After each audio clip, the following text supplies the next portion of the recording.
Hello guys and welcome. Today we're going to be talking about Palworld. We're going to be going through this game. This has been an amazing experience so far. I've been having so much fun playing this game, and I wanted to make a video just covering some tips and basics that everybody should know before they start playing this game, just to make your life a little bit easier. We're also going to create our own server for playing Palworld. So if you're interested in that, please wait till the end of the video or scroll to the end of the video, and then we can also coordinate on that together.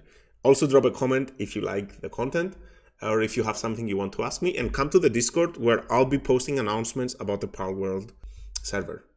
Again, so when you're catching these Pokemon or Pals, whatever you want to call them, it's just good to know that when their HP is low, it's easier to catch them, just like in Pokemon. And if you shoot a ball in their butt from behind, you have a much better chance of catching something. So let me demonstrate right now. As you see, if I try to throw, I have 11% chance if I throw it in his butt, but if I throw it from the front, it's only 2% chance. If you're ever fighting something, maybe you can sneak up.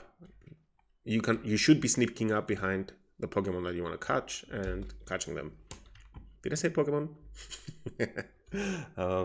Another thing is when there is a status effect on the Pokemon that you're trying to catch, it's easier to catch. So, as you can see, you can create mines for your Pokemon to mine. And you can also create wood mines as well.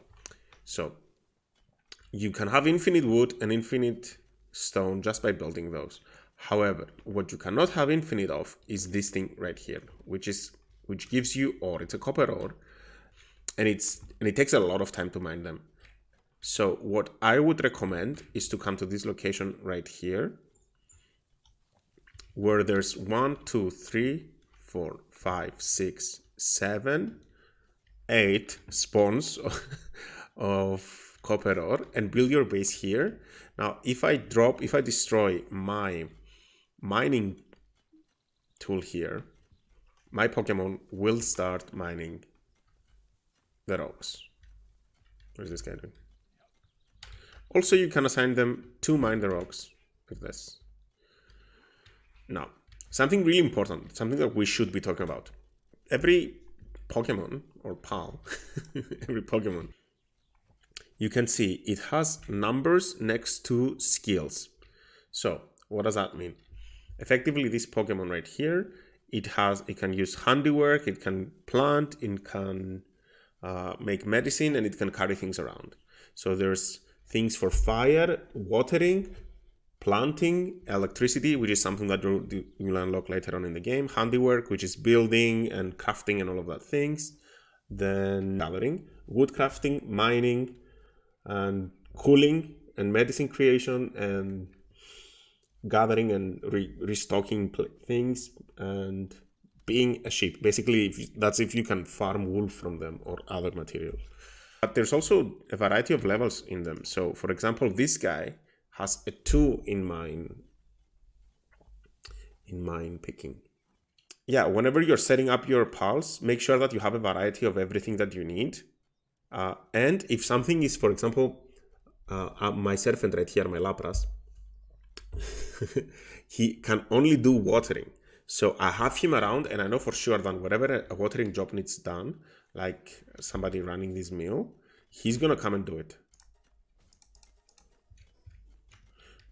Because he has nothing else to do. There he is. He's coming. Also, the inventory system, it's shared. So if you have something in your box, you can use it while crafting later. In any box, you can use it while crafting later, so you don't have to worry about organizing very well. Even though I would recommend doing it, I'm not doing it at the moment. So you have a carry weight. You can get encumbered very, very easily. So how do you circumvent it? First of all, if you are heavily encumbered, you can't move at all, which is a problem. One way you can circumvent that is by using a grappling hook. What I like to do is to do proper inventory management. So, for example, here they make stone. I have a box right next to it where stone is placed. And if they ever fail to pick up the stone, or if nobody's working the mine, I can just pick it up, and without even having to move, I can just place it in here. Now let's talk about elements, because just like Pokemon, there's elemental damage in this game.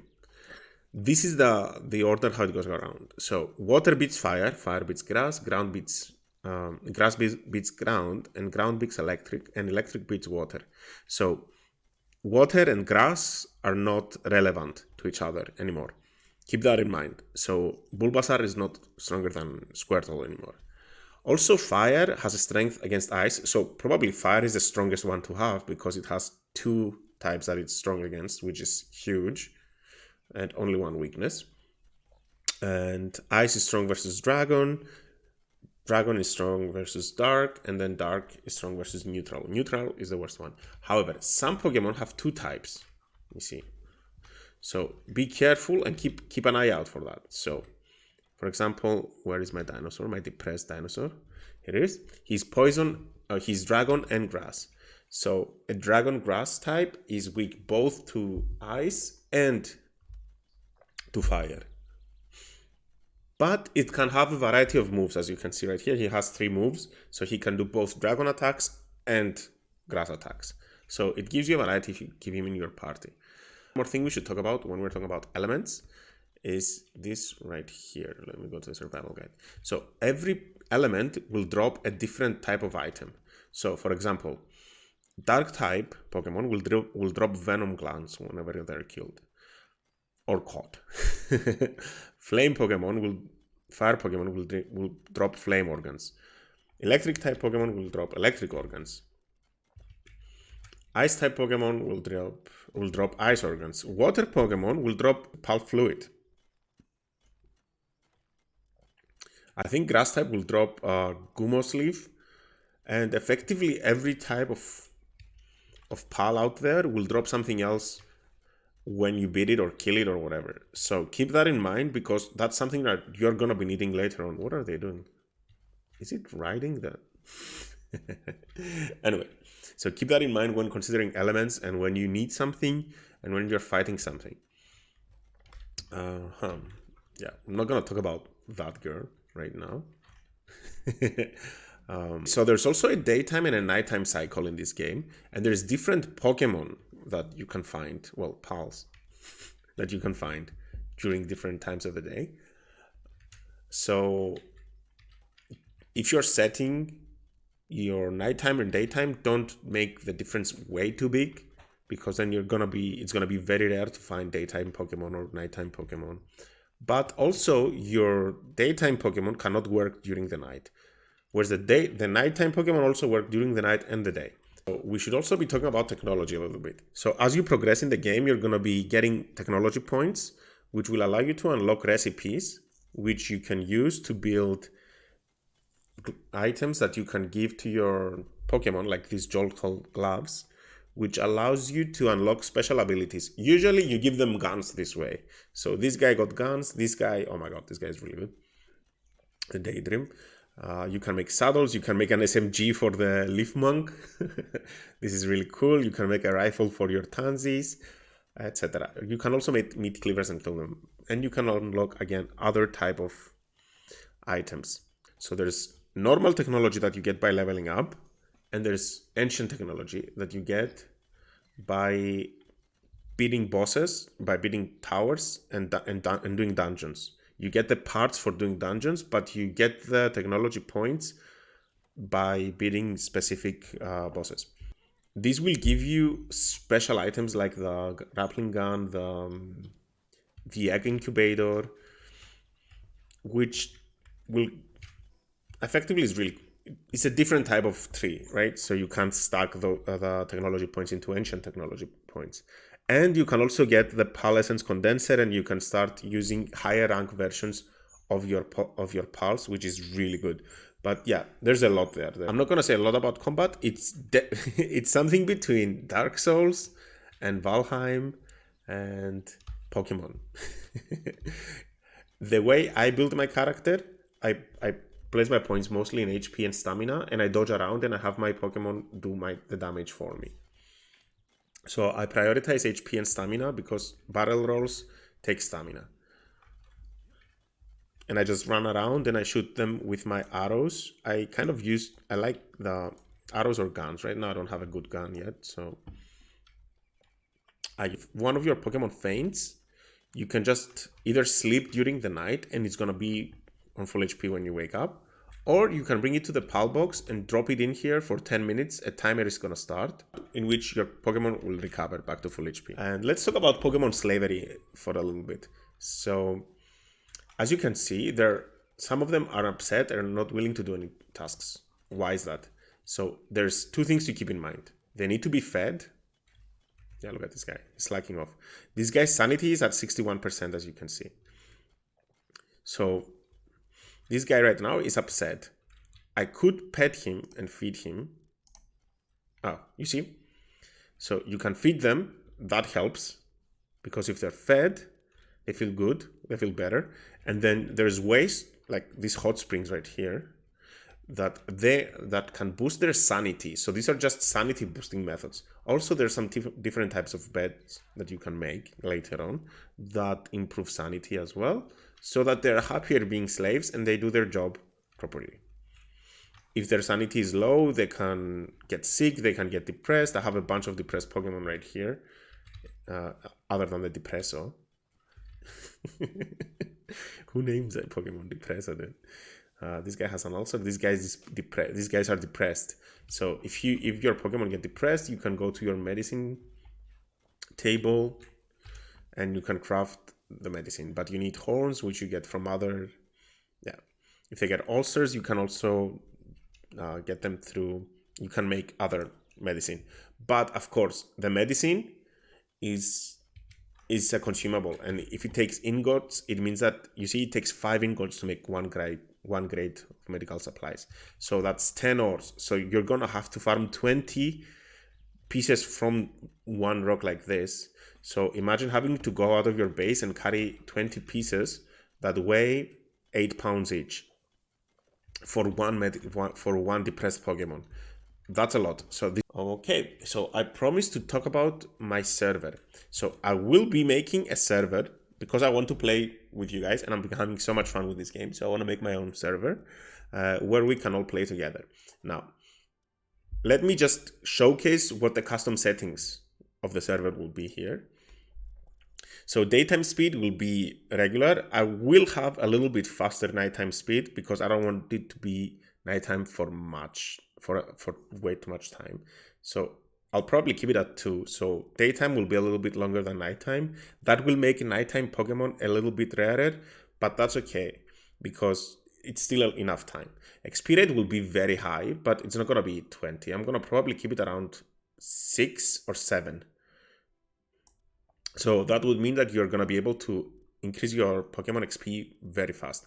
PAL capture rate, I think I'm going to make that a little bit lower, so it's not going to be very easy. No, we'll keep it at 0.8. This is the hard difficulty setting, so it's not going to be easy to capture pals.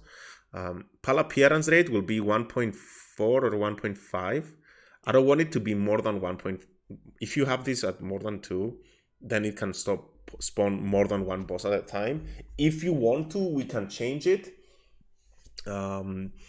Also, if you want to join me in this server, I will be starting it today at 5 p.m. Berlin time, and I'm gonna do it on the live stream, so you can join the live stream. I'll have a link in the Discord server below where you can actually join me, and we can talk, and we're gonna have a live stream chat.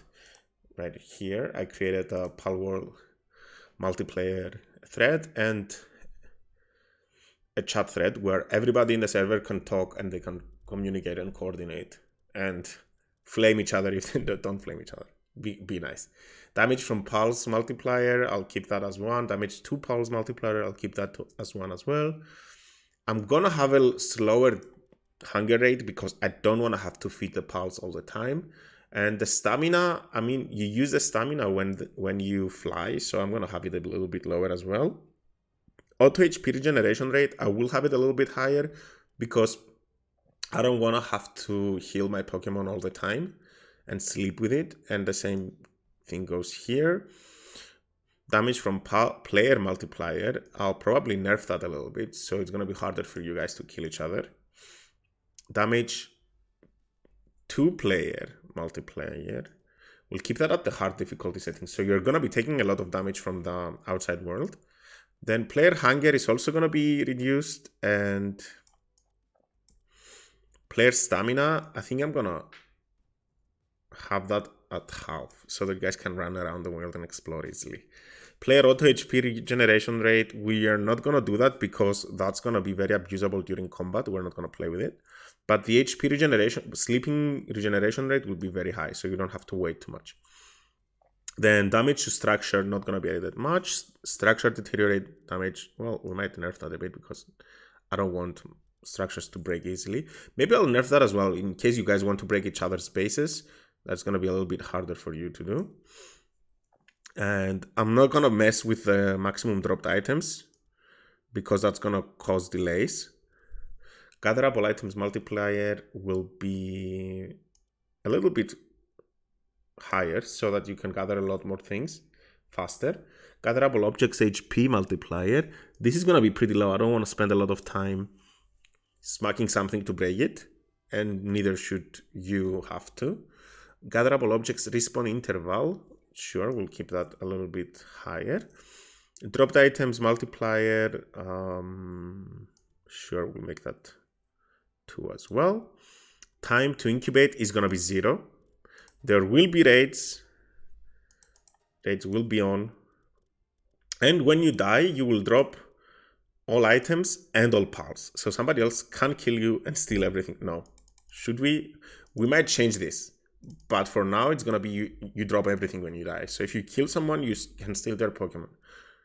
And number of guilds, I don't mind. But yeah, there's not going to be enough players. So I'll keep that. And then it's going to be 20 because we can make a sweatshop. And yeah, that's how it's going to look like. So if you want to play with us, if you want to play with me, if you want to have fun together, then join the Discord server and we can play together. We'll definitely play for the next week until Enshrouded comes out, and then we're going to have to reassess the situation and see which one is more fun. But I'm definitely going to be playing Palworld in the next week, and I hope to see you in the server. And yeah, thanks for watching. Like and subscribe if you like the video, and I'll see you in the next one.